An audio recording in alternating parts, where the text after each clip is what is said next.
Flying Huskies returned from their extended overseas leg to find themselves at one of the most beloved circuits in North America, the Circuit Gilles Villeneuve on Montreal's Ile de Notre Dame. It'll be a vastly different experience than the previous rounds, with the wide-open runoffs in Spa and Le Mans giving way to Montreal's claustrophobic mix of chicanes, hairpins, and tight walls. Will our drivers get caught out by the infamous Wall of Champions, or will we be in store for a spate of draft passes down the long backstretch known as the Casino Straight? We'll find out soon as we get ready to watch Round 8 of the Flying Husky Racing Series, and you'll see it all here live on the Global SimRacing channel. Hi, I'm DJ Clark, and with me in the booth is Reese Gardner. Behind the scenes is our director Joe Peak, and he's using cameras provided by Dougie Beard. Montreal is a circuit that has seen its fair share of open-wheel racing action over the years, but for a brief refresher, let's head over to our track guide to learn more.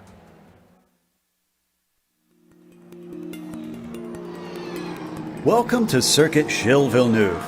Host of the Canadian Grand Prix for over 40 years, this track's popularity among fans refuses to wane.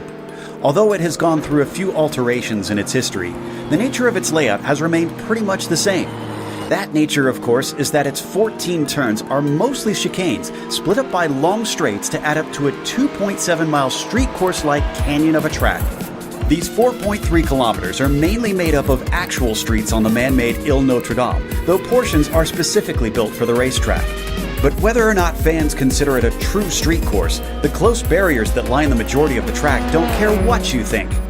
Places like the exit of Turn 4 and Turn 9 frequently collect the greedy. But these pale in infamy to the notorious Wall of Champions. Named for its penchant to collect F1 World Champions, the corner itself is called Quebec. Regardless, it's a finicky and tight chicane with a critical corner exit, so drivers are tempted into edging the car as close as they dare to the concrete. Despite the numerous heavy braking zones, passing can be difficult at times for certain types of cars. Often, attrition or cut course penalties play a bigger part in who finishes where. While sports cars and NASCAR have both made stops here, this place is mainly known for its history with Formula One. Named after what is easily Canada's most popular driver in the International Open Wheel Series, this semi-temporary circuit looks like it's actually here to stay for a long, long time.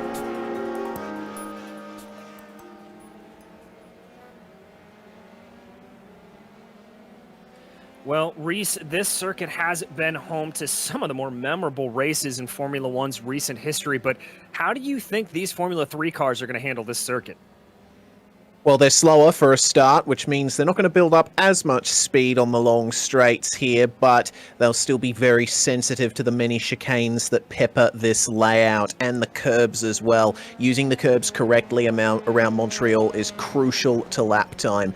The drivers, I think, are also going to be looking out for the slowdown penalties that are rife around here, particularly at the final chicane. If you run a bit too far over those curbs, you're going to be hit with a massive slowdown penalty of about 3 seconds. So they are going to have to be very careful of that. 13 turns around here, and the track is open to the public for most of the year. It's similar to the Albert Park circuit where I am in Australia, and I absolutely love it, DJ. It's provided fantastic racing since 1978, and it'll be sure to do more in the future. It most certainly will, and we're ready to take you right to the action. But before we do, we want to mention some of the sponsors for tonight's race, first of which is Norsled. Norsled is a non-profit animal welfare organization dedicated to rescuing, rehabilitating, and finding homes for unwanted, abandoned, and abused husky dogs. Today, every Flying Husky Racing track day or event benefits Norsled, with a portion of the proceeds donated to them. Even if you can't adopt, you can still help and ensure care for these amazing animals through your support. Save a husky. For more information, contact Todd Curtis through email at todd@flyinghusky.racing. It's also brought to you today by Flying Husky Racing itself. Flying Husky Racing is a car club based in the Pacific Northwest that delivers premium track days and car events for automotive enthusiasts. FHR is dedicated to safety, development, and building community among members and participants. Find out more on the web at flyinghusky.racing. Flying Husky Racing. Track days are the best days. Well, Reese, we've been covering this series for a little bit. We're 8 rounds in, but for anybody tuning in for the first time, why don't you run us through today's race details?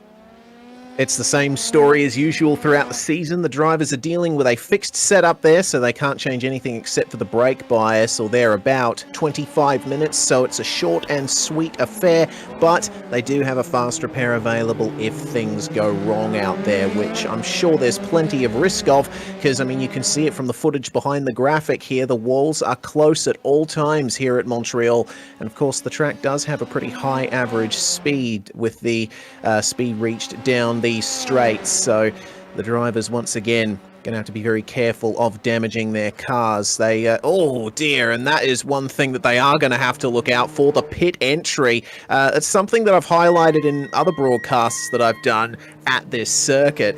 The braking zone for the final chicane is actually earlier than the braking zone for the pit lane, so if you want to come into the pits and you're behind another car, you got to be careful of them slowing down to actually take the racetrack, as Andrew Hardman currently with the fastest time now in qualifying, only 3 thousandths ahead of championship leader Michael Broomhead. Yeah, it's a little bit of change from what we've seen from normal. We're used to Broomhead taking that qualifying battle and Hardman a bit of out-racing him on the circuit. That's a good point, though, about that pit lane entry there, Reese. These drivers not going to be coming in for a scheduled pit stop here today, but if there is any damage sustained to the car, they will be wanting to come on in. This is Gene Hawks, the Northwest driver, in the 458 machine as he makes his way through that famed final corner past the wall of champions that has collected so many famous drivers over the years. Hawks is going to cross the line on a 35.971, and that's going to bump him up to 6th place. Yeah, good improvement there for Gene Hawks. We've got a couple of drivers returning here as we check out Calvin Lee going across the line, a 33.4. Nice 7/10th gain there, but looks like it might not have counted, actually. He got an off-track somewhere along the way. Nicholas Colander, he's gotten a few podiums in the previous rounds, so he's riding a good form at the moment. We'll see how well he does on this lap, but as you can see from the timing tower, we got John Schauerman and Phil Horwitz returning to the field for this round, so it'll be interesting to see how they go. Schauerman doing very well to put himself in 3rd, but let's see what Colander can do here. Unfortunately, that's not going to be a great time there for Nick Colander. He does still have time to improve, though. Yes, he does, and here comes Schauerman to the line. Let's see if that was any sort of market improvement for him. It was. He's able to get that time down a little bit, but not quite enough to be able to close in the gap. He's still about a 1.5 seconds back of that battle between Broomhead and Hardman, so he'll be there. Watching now, Michael Broomhead, that's Calvin Lee trailing behind him. That should actually help out Lee. He'll be able to get the benefit of the draft going down this casino straight here. Broomhead, remember, had that little incident earlier where he got airborne coming into that final chicane, so he's trying to set some good hot laps here. This is an out lap for Broomhead. Looking at Lee, he does look a little bit down on time as of right now, though. Yeah, so maybe this draft is not going to result in an improvement for him, but we shall see. He avoids those big white curbs that will send you absolutely flying if you run over them at the final chicane, and yeah, it looks like that is more than 3 seconds down on his current fastest lap, so he's got a little bit more work to do there, has Calvin Lee. But he'll be riding the high of that 2nd place finish last round at Spa-Francorchamps. See how well he does here at Montreal. Andrew Hardman, let's see if he improves on his current pole time. He increased the gap to Broomhead to a few tenths, and it's going to be a 1:30.345 now, which extends the gap even further to over 5 tenths. So Andrew Hardman is doing very well in qualifying today. He seems to like this track. Yes, he does. Let's see if Schauerman has anything else as he crosses over the line right now. I don't think that lap counted for him. Broomhead currently tracking on our screens about 5 or 6 tenths of a second up on his best time, going purple, it seems like, in that last sector. So he very well may be on a flyer here, riding on board in the nose cone here around that famous hairpin. Oh, no. Big clatter into the wall there for Broomhead. That's not only going to damage the car, but that will invalidate what could have been a very good lap. Oh, man, that is heartbreak for Broomhead in the dying minutes of the session. He will still be able to get out there and do another lap with the time left, but he'll be ruining that mistake, and you do have to be careful of that in the hairpin, and as you can see, the handling issues caused by hitting the wall there. Broomhead just clattering into the wall of champions, actually smashing into it, so... the exit of that hairpin is a place where drivers need to take a bit of care, as that looks like an improvement there for Calvin Lee. 1 minute 33.6, he remains fourth, but that gap decreasing a bit to John Schauman.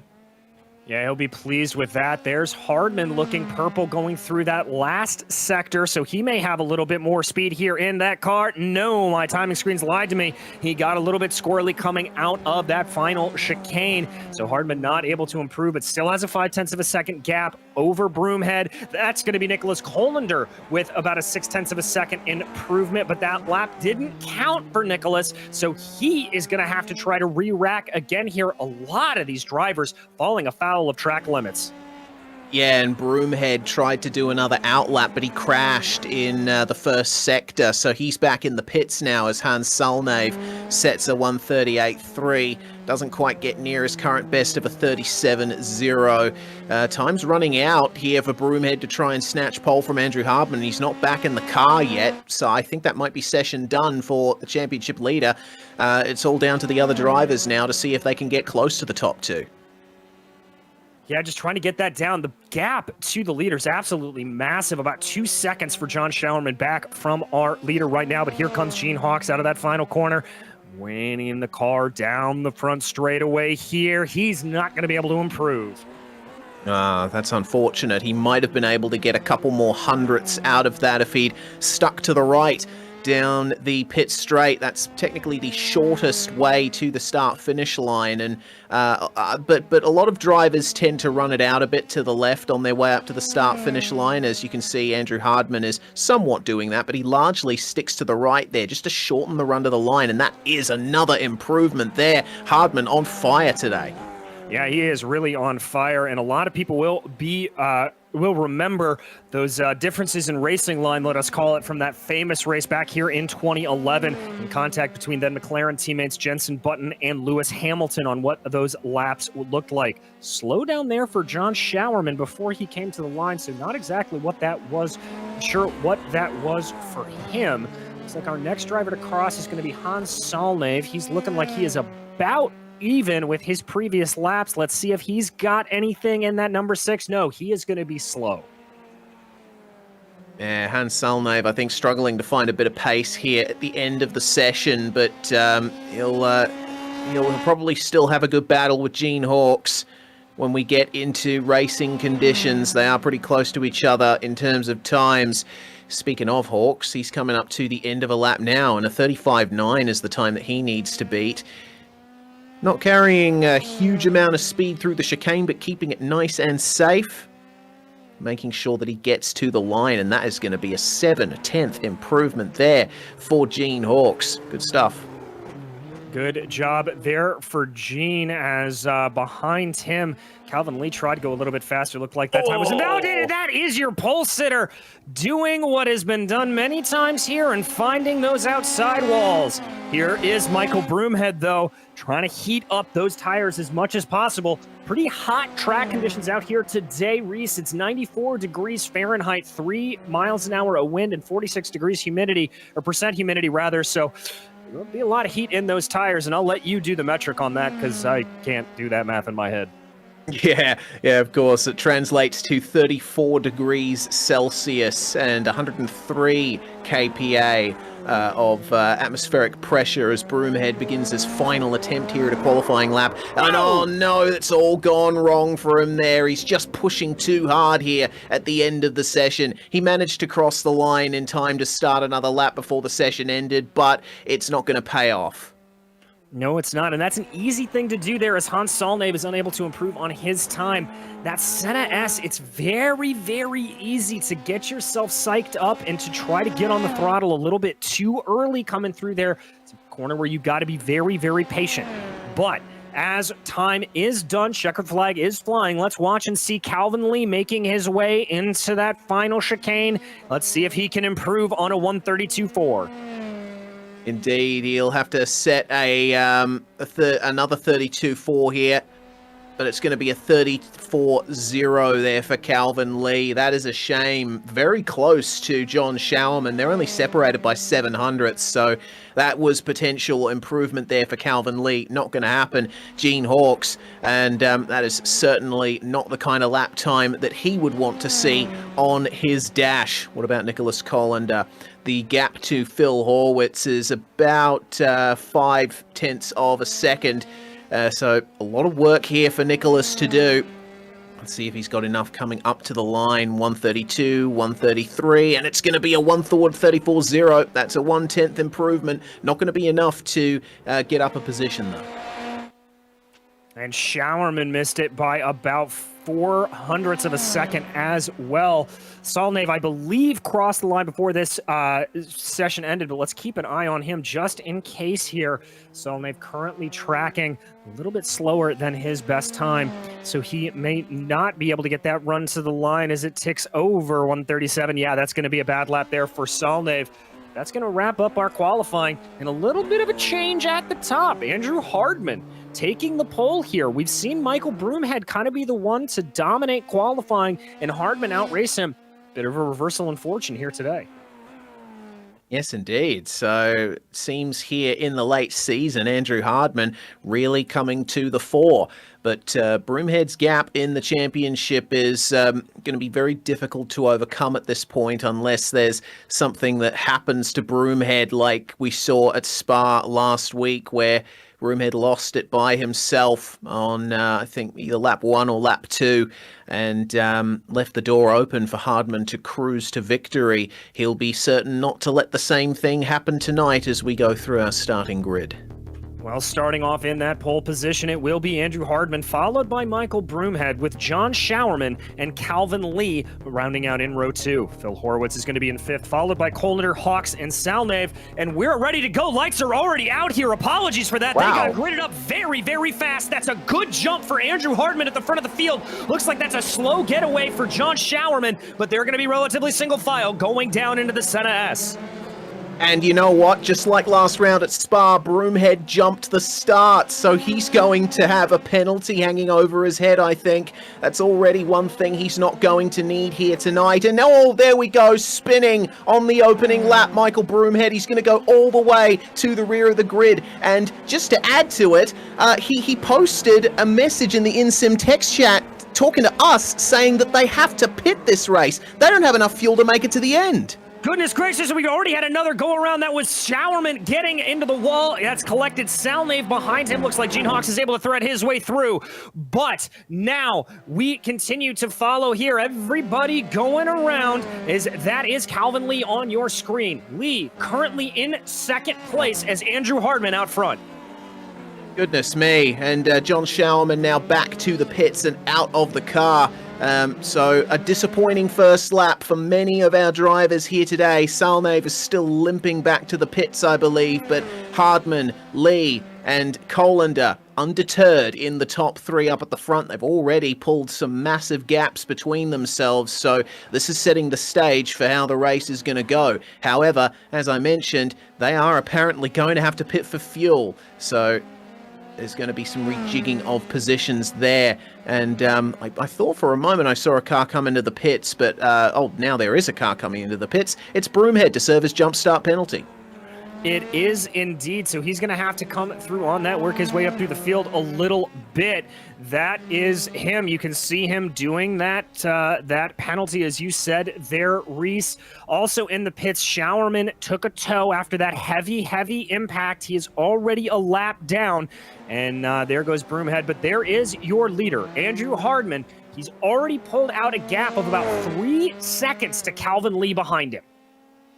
Yeah, he's doing incredibly well out in front at the moment, with Broomhead eliminating himself on lap 1. It's the same story as Spa for Andrew Hardman. All he has to do at the moment is maintain the gap, keep it on the track, and cruise to what should be a certain victory at this stage. But touch wood, we don't want to speak about that too early. We still have well over 22 minutes of racing to go, but we'll check back on the P2, P3 battle. Nicholas Colander, I can see that the gap is definitely increasing to Andrew Hardman. But Calvin Lee, he's continuing to hold on to that gap there from Colander, who's just not able to make much of an impression at the moment. No, he's not. And at about that 1.9 second mark, he is going to be well out of effective draft range. So he's going to have to try to close that in a little bit more if he's going to get a pull down the casino straight. Drivers now making their way out. Andrew Hardman, to the surprise of no one, setting the fastest lap of the race there with 32 flat. That is noticeably 1.8 seconds faster than Calvin Lee behind him. As we see Schauerman exiting the pits there behind Nicholas Colander. So Schauerman classified in 8th at the moment and a lap down now. But if he's able to keep it on the track, he'll be able to get a few points at least when he sees the checkered flag. And I absolutely love this section of the circuit. The corners flow directly into each other as Colander had a slight off there at that chicane. He's lost a bit of time there. And Schauerman, I don't know if he's going to go for the move here. Remember, Schauerman qualified ahead of Colander on the grid. So, yeah, you see right there, Colander letting Schauerman go. I think there's another mistake. I think he recognizes that Schauerman does have the pace to overcome him there, and it's not going to affect his result if he lets him go. No, I don't think it is if he goes for it. So definitely just keeping an eye on all of that there. Andrew Hardman already pulling out that gap to 5 seconds. He is just absolutely on fire here. He absolutely is. Brilliant performance from Andrew Hardman at the moment. I've just caught something that we missed. There was an incident for Phil Horwitz at turn 4 coming into the first chicane. He actually locked up and went straight into the wall. He's back in the pits, missing his front left wheel and his entire nose cone. So there he is at the moment, just waiting for the tow to complete. We will get a replay of that just to show you what went on and take you around the first few turns at least of the circuit Gilles Villeneuve. Beautiful flowing start to this lap, DJ. You can pass here at turn 1, but you really got to try and defend here into turn 2. And this run into the chicane, it is very easy to lock up the brakes, as you're about to see. Yeah, very much so. That's Horwitz there. You can see right into that wall and giving us a great example of iRacing's damage model on these Formula 3s. Yeah, that first sequence of corners, Reese, you look at it from the overhead shot from the track map, it doesn't look that challenging, but when you're behind the wheel of a car, it can really catch you out. There's that little bit of crest that you have to go over. The road, the track sort of crowns on you and very easily catch you out if you're not completely on your game. Yeah, indeed. And you could say that for pretty much the entirety of the circuit. Calvin Lee passes the spot where Michael Broomhead got on the throttle a bit too early and understeered into the wall on the exit of the hairpin. It's very important to straighten up the car as soon as possible out of that hairpin for the best run possible down this straight. And I briefly mentioned it in qualifying. The curbs here at the final chicane, you see that there's white anti-cut curbs beyond the red and white ripple strips. These cars have to avoid those. You can bounce over them in GT and touring cars, but when it comes to an open wheeler, you have to stay on the red and white when it comes to curbs. Otherwise, you're going to be sent flying. Yeah, exactly. These suspensions, not exactly known for their sturdiness, exposed suspensions as they are. We continuing around the circuit here, able to get through there a little bit close to the line there as he comes through the corner, but he's able to save it and not have any major damage to him. He is running some pretty quick times here, I do have to say. Flashes of purple here as he works his way through that second set of chicanes. Yeah, indeed. He's continuing to remain consistent here as Andrew Hardman. And this chicane here is another spot where things can certainly come a cropper. You do have those white anti-cuts beyond the curbs there, but it's very difficult flow through that corner as well. You need to get it right to get a good run up to this hairpin, but it comes and goes so quick, and you got to get on the throttle way earlier than you think. You'd be fighting oversteer on the exit. Yeah, exactly. And it is very important to be able to get that right, because a lot of the times what we see is the best overtaking opportunity isn't really going down into the Wall of Champions chicane. It is actually going into the hairpin, as that is a heavy braking zone, and it's wide enough that you can take multiple angles through there. We are watching now Michael Broomhead as Andrew Hardman sets the fastest lap of the race. Broomhead trying to do a little bit of regaining here after that disastrous first lap. He is currently about 23 seconds behind Gene Hawks for fourth, but his lap times are very quick compared to Gene, to the tune of about 6 seconds. Yeah, indeed. Michael Broomhead again showing that in terms of one lap pace, he is the class of the field here in Flying Huskies.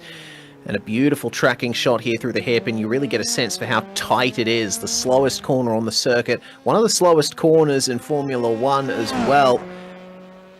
And a great run down this straight. He actually passed the point where the track used to go in a slightly different direction. When Montreal first opened in the late 1970s, it had a few more corners than it does now. And the start-finish straight was not the start-finish straight. This was actually more towards the middle of the lap. The start-finish line used to be out of the hairpin, and there used to be a chicane right here before they come into the now one direction first opening turns. There are a couple of turns that have been a bit tighter in the past as well, and a high-speed flick where you go through the right-hand kink on the straight now. So Montreal's changed quite a bit over the years, but I think it maintains its essential character. It's got great flow. You got to keep away from the walls, and it's very difficult to pass here in this middle section. Yeah, it really is. There you can see that lap comparison between Hawks and Broomhead. And we have had some pitters already. We're told that we were going to have pit stops. Looks like Hardman, Lee, and Colander all coming down here, opting to try for the undercut. Yeah, here we go. Let's see if any of them gain or lose time here on the stop. Andrew Hardman is now away, and that is a 5.5 second stop for him. It's roughly the same for Nicholas Colander. Calvin Lee only stopped for 2.7 seconds, so I think there might be some risk there that Lee has underfueled the car. Yeah, he very well might have. We'll have to keep an eye on the 007 to see if there's any lifting and coasting that he is going to have to do. As those pit stops start to cycle out, still the gap remaining at about 10 seconds, and about the same back between Lee and Colander. By contrast, however, it looks like we've got other drivers coming into the pits. Hawks has come in, but Broomhead opting to stay out. Remember, he came in on lap 2, well, really lap 1, so he's probably going to have a little extra fuel in the tank, but I do imagine that he will have to make another pit at some point. Yeah, and remember, he didn't actually stop when he visited the pits last time. He had to serve a drive-through for jumping the starts. The Broomhead still has yet to come in for his stop, and I think the reason he's decided to avoid it for now is basically the overcut, essentially, opposite of an undercut.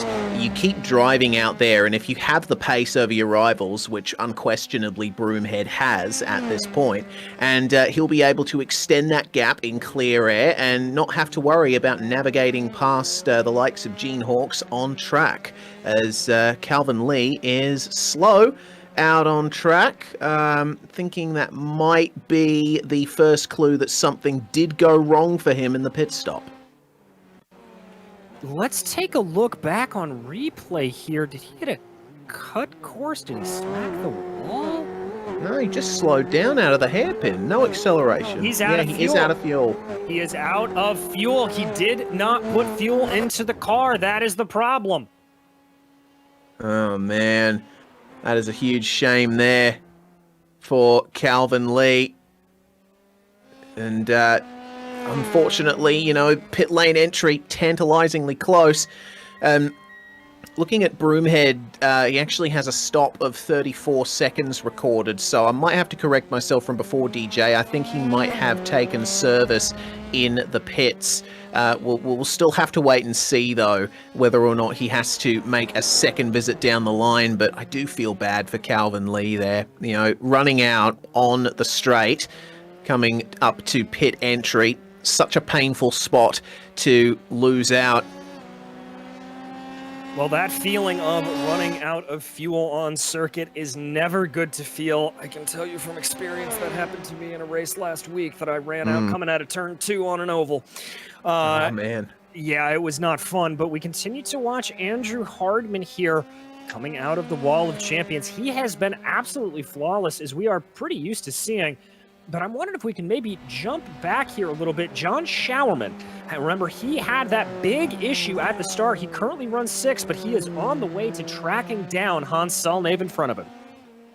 Yeah, it looks like with the leaders pitting, Showerman is now back on the lead lap and rapidly catching up to Hans Salnave at this point. And gotta try and get on the throttle as early as you can out of that chicane. You can basically hold full throttle through the right-hander, but it seems that Showerman had to back out of it ever so slightly in his pursuit of Hans Salnave. You see how much time he gains here coming into the turns. He's just a lot more aggressive, taking a lot more out of the fronts, but I think this is going to be a pretty easy move into the hairpin, DJ. I think it is too. Salnave not really defending too much. Showerman much later onto the brakes. There he goes on by, but Showerman overshoots it. It's going to be a drag race. And with the outside line getting on the throttle a little bit earlier, Showerman holds on to the position. I think very fortunate there because the track widens coming out of the hairpin. Salnave catching a little whisper of a draft here, but I think Showerman's pace advantage is too great to overcome at this point as Salnave pushes a bit too hard into the chicane, and he will nab himself a slowdown penalty from that. And he's got to be hoping he didn't have any damage to that front wing. That big yellow sausage curb can definitely cause some damage if you are not careful. But yeah, Showerman now able to move his way up into 5th place. Showerman, like Broomhead, has not taken that pit stop that we've seen everyone else take at this moment. So maybe a little bit of extra fuel in that car. He may be able to eke this out, but we anticipate both of those drivers having to come in at some point. Indeed, and seeing that Michael Broomhead is gaining on Nicholas Colander too, and have a look at how much time he's been making lap on lap there. 3.8 seconds taken out of him on the previous lap, so Broomhead is currently doing qualifying laps out there, I think maybe making up for the spins that he had near the end of the qualifying session. Here's the pace I can do. Exactly. Unfortunately for Broomhead, this has been a little bit of a trend that we've seen those first lap incidents that he's had a couple of times, perfectly piloting his way through that first chicane, coming down now into the second chicane, not pulling a Sebastian Vettel, it looks like, from that very famous 2011 race here where Jenson Button was able to make that pass at the last minute. And I will tell you, viewers, that I was at that race in the hairpin. I was soaked to the bone.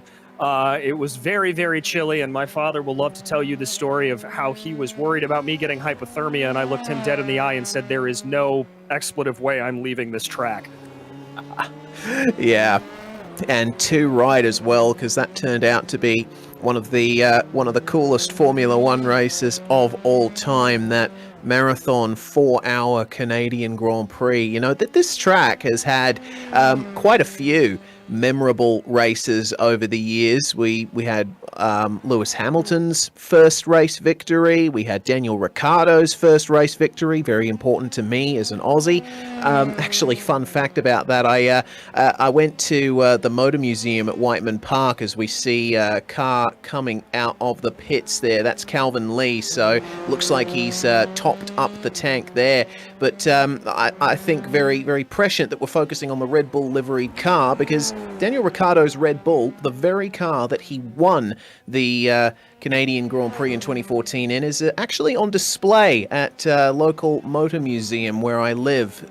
Daniel Ricciardo from the same city as me, so I managed to walk right up to that car. It is exactly as it was when it crossed the line here at the Circuit Gilles Villeneuve. So, you know, very fortunate for that. So I guess we both have a connection to this track in some way, DJ.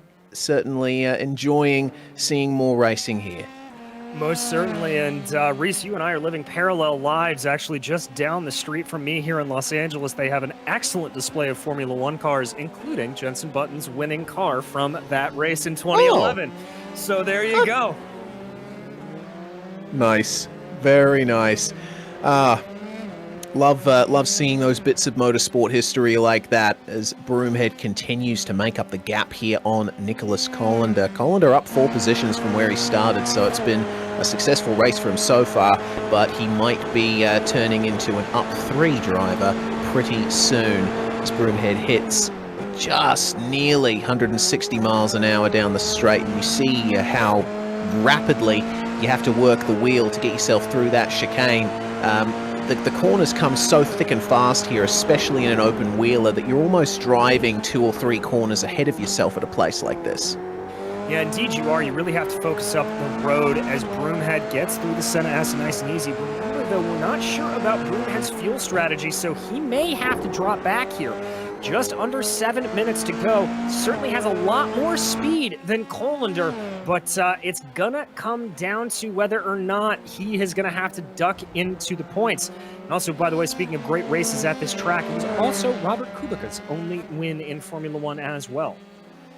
Yes, that was a very memorable moment there. I'd pretty much only just gotten into Formula One at the time. 2007 was the first full season I followed, so it was so wonderful to see Robert Kubica do that as big weave there from Nicholas Colander trying to keep Michael Broomhead behind, but Broomhead, maybe a bit too late on the brakes there. Off into the runoff area he goes. He's going to have to attempt that again. In fact, they had just passed the spot where Kubica had his massive crash in 2007.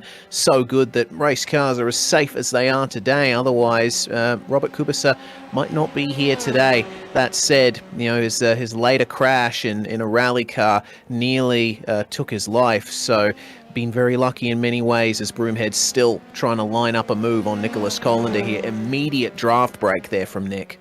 Yeah, Nicholas being a little bit naughty there, weaving this way and that. I think trying to get into the head of Michael Broomhead. Broomhead carrying a lot of speed through the first part of the Senna S. Let's see if he can get a better launch here. You can get an overtaking move potentially done down into turn 1, but you've got to be very aggressive with it.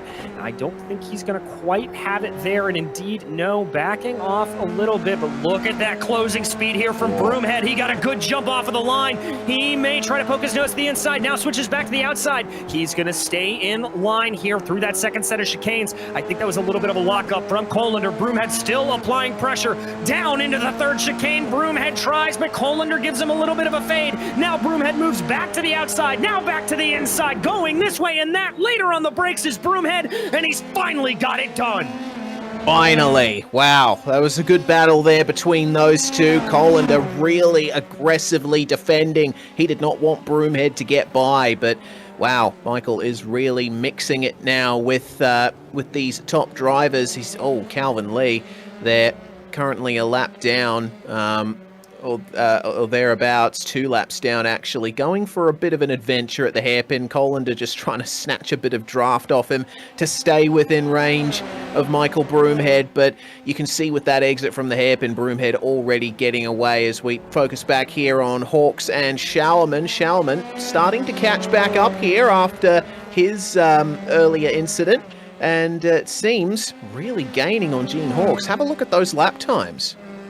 Yeah, big time. By a tune of about 3.5, 4 seconds is Showerman closing. Here he comes up behind on Hawks, trying to get that. That's a little bit of lap traffic behind. Excuse me, that's Andrew Hardman, your leader behind him. Here comes the move. He's going to switch out to the inside. Woo! Almost coming together. Hawks outbrakes himself. Showerman outbrakes himself. Showerman almost gets friendly with that outside wall, but both cars continue on as our leader goes to put them a lap down. They were literally wheel to wheel in the braking zone there, which you don't often want to see with these fragile open wheelers. Hardman passed very easily on Gene Hawks, and his next target will be Showerman here. It'll be good for him out in front, increasing the gap. Michael Broomhead is a fair way behind still. 36 seconds back is the gap or thereabouts. So seems that Hardman is, again, a similar story to Spa. He just needs to work his way around there in these final couple of minutes, and he has got this victory sealed. I do think, though, you know, with Broomhead, again, it's a case of the what-ifs. What if he hadn't jumped the start? What if he hadn't gone for that spin on lap 1? We might have seen a much closer battle for the lead here today. Indeed from Broomhead. And there you can see those times. He's definitely got the pace if he wants it. Thing to remember here, though, for Hardman, I believe that would have been 2 laps to go for him. It's going to be very close, but I think Hardman should be coming to the white flag this time around. He's been running about 132s, and he crossed the line with about 2 minutes and 59 seconds left to go. We watch him here as he goes to maybe think about putting John Showerman a lap down, but Showerman stays ahead for the moment. Wow! Big wiggle there from Hardman. Wow, breaking traction just a bit there out of the hairpin shows you how hard he's pushing. He knows that he's got a huge gap here over Michael Broomhead, but he can't afford to slow down too much. I mean, it's a bit like Senna, Monaco 88. You know, driving as fast as he did, it made him focused, and once he was told to back off, the concentration dipped and he went into the wall. So it might be what Andrew Hardman is thinking at the moment, as this will be the white flag lap. Indeed it will. Barney waving that white piece of cloth in the air. Hardman here, I don't think he really wants to try to push to overtake Showerman here, just wants to go for it. Yeah, just staying behind here for the time being. He knows that he doesn't have to get too aggressive here, and I think he knows that Showerman, having the pace that he does, it'd be very difficult to get by without having an incident. So, yeah, just back off here on the final lap, coast home, and cross the line with your car in one piece through this chicane. Then for the final time, just try and take a little bit maybe of the white curbs, but Hardman evidently in very careful mode at the moment, as there he goes, finally getting past Showerman and into the hairpin. Just a couple more corners to go now after this. Just got to navigate this sweeping right kink on the exit of the hairpin and then the chicane. Avoid the wall of champions one more time, and that's going to be victory for Andrew Hardman. Yes, indeed it will. He's had it relatively easy here, or as easy as it can be around a tricky circuit like this at Montreal. Dives down into that corner for the last time, misses the wall of champions, starts to see the grid positions fly by him, and makes his way to the line. Andrew Hardman will take victory here in Canada. John Showerman, a lap down, will come home in 4th there behind him. There is your 2nd place finisher, Michael Broomhead, doing an amazing recovery drive after a disastrous first lap as he makes his way down the Casino Straight. Very good stuff from Broomhead, showing again why he is the championship leader. Yes, he has made a fair amount of errors, but he's been able to overcome them and will still come home for 2nd and should maintain that championship lead with this points haul. Nicholas Colander, it's going to be another podium here for the 973, which he will be very happy with. Yes, he certainly should be there as Colander crosses over the line. That is going to wrap up the race here for the Flying Huskies, but don't you go anywhere. We will be right back with the final finishing order, as well as interviews with your podium.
Welcome back to the Circuit de Gilles Villeneuve as we just finished watching the Flying Husky Racing Series take on this fearsome semi-permanent street circuit, as it was Andrew Hardman coming away again with a dominant victory, followed by Michael Broomhead, who again had some first lap issues. Nicholas Coloner was able to come home in third, and those are the last year drivers on the lead lap, with John Showerman and Gene Hawks finishing behind them, and Hans Solnave rounding out the drivers one lap down. Calvin Lee coming home in seventh, and Phil Horowitz disconnecting from the race. But we are lucky enough to be joined in the booth by Andrew Hardman. Andrew, this is 2 weeks in a row that you've looked pretty untouchable out there. This has got to feel good for you. Yeah, I guess I've got some good momentum going, and Mike is having some troubles with the starts. So, yeah, we're plugging away there, I guess. But it's too bad to not have a fight with Mike again, because we were looking sort of fairly close in practice on race pace. But yeah, I'll take the win for sure. Now, we've been at tracks the last 2 weeks where, frankly, you can kind of make a little bit of an error and still catch it. Obviously, there's, you don't want to touch the grass, obviously. But how does your mentality change when you're approaching something like Montreal, where the walls are so close to you and any error you make could spell absolute disaster? Well, I think Mike made it pretty easy on me by sort of messing up the start, so I was able to take it really, really easy. But pushing around here is always a dangerous game, so I was quite relieved to have sort of a big enough gap that I could really relax. But certainly, yeah, keeping out of the wall is the main goal, and then speed comes next. Well, I think you certainly had both here today, but next week we head to Motorsport, another little Canadian destination. Obviously, 2 home races for you. Can you make it a Canadian back-to-back? Let's hope so. Yeah, it was unfortunate circumstances last time at Mosport where the start got pretty jumbled up. But next time, hope for a clean race and some good speed. I like that track a lot. Well, we'll be watching with bated breath, my friend. Anybody you'd like to thank for this victory here today? Well, I mean, Mike, he's setting up this team for us, these races. It's been really good. Obviously, Todd Curtis as well, being the organizer. And then Mike again for binning the start. So I had a fairly easy race and didn't have to bin it myself. And of course, you guys as well. Well, thank you, Andrew. That was your winner here today in Montreal, Andrew Hardman. And now, Reese, I believe you've caught up with our second place finisher, Mike Broomhead. G'day, Mike. Welcome back to the commentary box. It didn't quite go your way this week, similar to last week at Spa, those opening laps not treating you well. No, I think I have an over-eager trigger finger there, Reese. It just, I don't use a clutch. I have very budget equipment, so I just slap it into first, and my finger fidgeted, and I slapped it into first again. I don't know what I was thinking last week, but I thought I would get over it, but apparently not. Well, nonetheless, you took that quick tour through the pits to serve the penalty, and you were right back on the pace. You ended up making your way back up pretty easily, and the pit stops certainly coming into the fore in this round. I would presume that it's not intentional having to pit in this race. You guys usually make it to the end, but added a little bit of spice to this round. Yeah, you know what? Every now and again we'll miss something, and today we missed the fuel amount, and it happened to be like a 10-minute amount of fuel. So we all knew we had to put in about 4 gallons. Unfortunately, some of the guys haven't done pit stops before and haven't done that on the fly. So it's a bit of a learning experience, but hopefully next round we'll look again, make sure the setup is adjusted accordingly, and that we won't have to worry about that. But yeah, it threw in a little bit of a random nature to it. Well, speaking of next round, we go to Canadian Tire Motorsport Park, which is a bit of a different circuit to Montreal, has plenty more elevation change for a start, and it's incredibly quick. Do you think you'll be going strong there? Hope so. It's the real life track I've got the most experience at. One of the other ones is this one. So hopefully it'll go well. But Andrew's always fast. It's a good fast flowing track. A few less corners on it. So hopefully it'll be closer racing, and the draft battle will be pretty intense as well. Well, before we let you go, Mike, anyone that you'd like to thank? Yeah, of course, the guys at Britannia, also Mountain Range Marketing, lisaslight.com, and of course my family and Mimi, and you guys as well. Michael Broomhead there, recovering to second place, and we expect will retain the championship lead. Final driver interview of the night, DJ. Looks like you've caught up with Nicholas Colander, who should be very happy with another podium. I have indeed, Nicholas. Yeah, another podium here for you on the series, keeping it off the wall around the always tricky Montreal. It's got to be a pretty good feeling for you here tonight.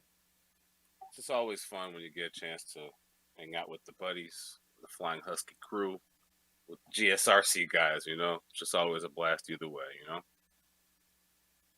Well, I know we love watching you guys fly around the track. I want to talk to you about a little bit of that battle you had with Michael Broomhead. Obviously, some good fun out there and some good hard racing. Oh, that was all for show.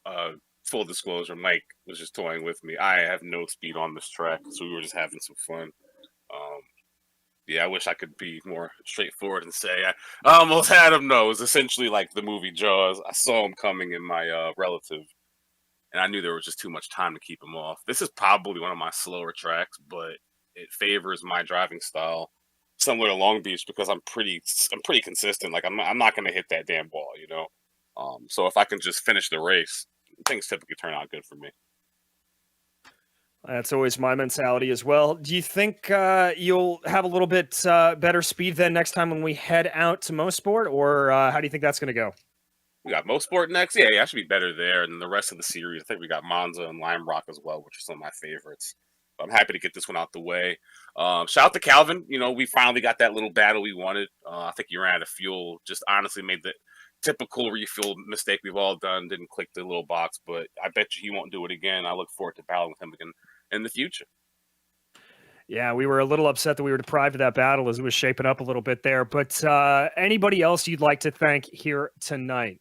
My wife, of course, just my amazing wife, brought me my son Axel 2 weeks ago. And shout out to Axel. You know, hopefully you can watch this race later and see sometimes not the fastest guy will get a podium. Just be consistent and things will work out. That's kind of a little trope in life, if you get me, you know. Either way, you guys be dope and remain putting on amazing broadcasts for us in the community. We appreciate you guys. Well, thank you very much, Nicholas, and enjoy the rest of the night with your new family. And that is just about going to wrap things up for us here on the Global Sim Racing channel. But before we go, we do want to thank our sponsors for tonight. First off, Norsled. Save a Husky. For more information, contact Todd Curtis through email at todd@flyinghusky.racing. We also want to thank Flying Husky Racing. For more info on them, go to the web at flyinghusky.racing. Flying Husky Racing. Track days are the best days. Also, special thanks to the companies that provide the software and hardware for our broadcasts that are listed here on your screen. Additional thanks to June Lalonde, who provides our wonderful music. See the screen for how to get a hold of more of her great work. And thanks to the team today, Reese, Joe, and Dougie. You can find out more about GSRC at globalsimracingchannel.com or through our social media listed at the bottom of your screen. Also, make sure to go and check out our merchandise store at simracingmerch.com/GSRC. We keep a link in the description below. And last of all, don't forget to subscribe to our YouTube channel as well so you don't miss a moment here with us. Our next race up for the Huskies, we heard us say it during the interviews, it is next Tuesday at 8:35 p.m. Pacific time at Canadian Tire Motorsport Park. We also have some upcoming races for other series listed on your screen, so check them out and mark them down on your calendar. But until next time, race clean, race hard, and we'll see you on the track.